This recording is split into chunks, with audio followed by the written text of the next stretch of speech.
একবার কল্পনা করুন, গভীর পানির নিচেই আপনি ছটফট করতেছেন, আপনার দম বন্ধ হয়ে আসছে, আপনি বাঁচার জন্য জোরে জোরে চিৎকার করছেন, কিন্তু আপনার সেই আর্তনাদকে শুনতে পাচ্ছে না, কারণ পাড়ে দাঁড়িয়ে থাকা মানুষগুলো তখন আনন্দে পাগল হয়ে ঢোল বাজাচ্ছে। আপনার মৃত্যুর যন্ত্রণা আর বাঁচার জন্য শেষ আকুতি চিরতরে চাপা পড়ে গেল ওই ঢোলের আওয়াজে। এইটা কোনো সিনেমার গল্প না, আজ থেকে শত শত বছর আগে ঠিক এই মর্মান্তিক ঘটনা ঘটেছিল আমার পিছনে থাকা এই ঢোল সমুদ্র দিঘিতে।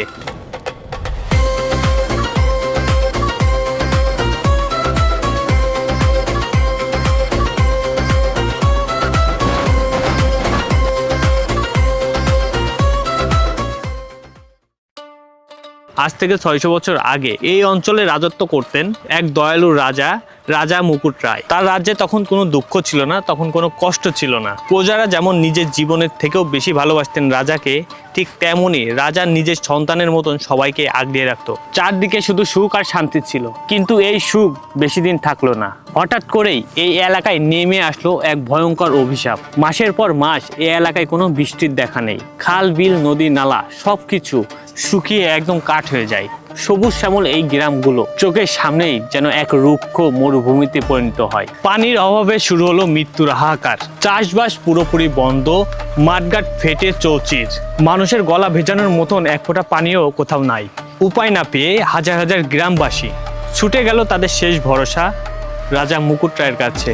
প্রজাদের এই কান্নার কষ্ট দেখে রাজার বুক ফেটে গেল। রাজা সাথে সাথে একটা পদক্ষেপ নিল, প্রজাদের বাঁচার জন্য একটা নির্দেশ দিলেন, এই রাজ্যের সব থেকে বড় এবং গভীর দিঘি খনন করার। রাজার নির্দেশ পাওয়ার সাথে সাথে 1000 কর্মী কাজে লেগে পড়ল। টানা 7 দিন 7 রাত এক টানা তারা খননের কাজ করতে থাকে। দিঘি গভীর থেকে আরো গভীর করা হলো। কিন্তু সবচেয়ে আশ্চর্য ও ভয়ের বিষয় কি জানেন?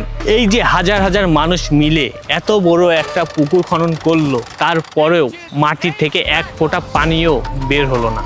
যেন কোনো এক অশুভ শক্তি পানি আটকিয়ে রেখেছে। বুক ভরা আশা নিয়ে থাকা গ্রামবাসী সবাই কান্নায় ভেঙে পড়ল এবং রাজা মুকুট রায় নিজেও হতাশায় ডুবে গেল। চোখের সামনে প্রজাদের মৃত্যু, প্রহর গোনা ছাড়া কোনো অপশন তার কাছে আর থাকলো না। যখন সবাই ধরে নিয়েছিল আর কোনো উপায় নেই, সবাই হয়তো পানির অভাবে তিলে তিলে মরে যাবে, কিন্তু ঠিক সেই রাতে ঘটে গেল এক অলৌকিক ঘটনা। হতাশ রাজা মুকুট রায় গভীর ঘুমে ঘুমিয়েছিল। সে একটা স্বপ্ন দেখলো যে রাজ্যের এই অভিশাপ কাটাতে পারে একজন, যদি স্বয়ং রানী এই শুকনো দিঘির মাঝখানে যেয়ে একটা পুজো করে, তাহলেই এখান থেকে পানি উঠবে। কিন্তু রাজা বা প্রজারা কেউই জানতো না রানীর সেই পূজার পরিণতি কতটা ভয়ঙ্কর হতে চলেছে।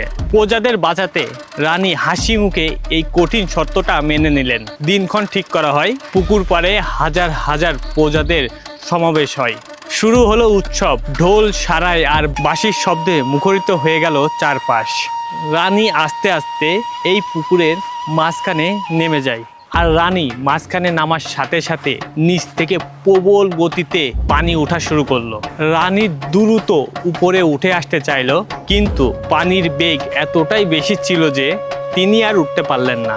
এদিকে পাড়ে থাকা প্রজারা পানি ওঠার আনন্দে এত জোরে জোরে ঢোল এবং বাঁশি বাজাচ্ছিল যে রানীর বাঁচার আকুতি তাদের কানে পৌঁছায়নি। উৎসবের ওই ঢোলের আওয়াজই রানীর কাল হয়ে দাঁড়ালো। চোখের নিমিষেই রানী এই পুকুরের নিচে তলিয়ে গেলেন। পরবর্তীতে এই দিঘির আকার এতটাই বড় হয় যে রানীর সেই মর্মান্তিক স্মৃতির কথা মনে রেখে স্থানীয়রা এর নাম দেয় ঢোল সমুদ্র দিঘি। আজ আমরা এখানে ঘুরতে আসি, ছুটি কাটাতে আসি, ফ্যামিলি নিয়ে দেখতে আসি, কিন্তু এই শান্ত পানির নিচে যে লুকিয়ে আছে রানীর আত্মত্যাগ, তা হয়তো কেউই জানে না। সেই মর্মান্তিক ঘটনার পরে শত শত বছর কেটে গিয়েছে, বদলে গেছে অনেক কিছু, কিন্তু রানীর সেই আত্মত্যাগের গল্প এই এলাকার মানুষের মুখে এখনো থাকে।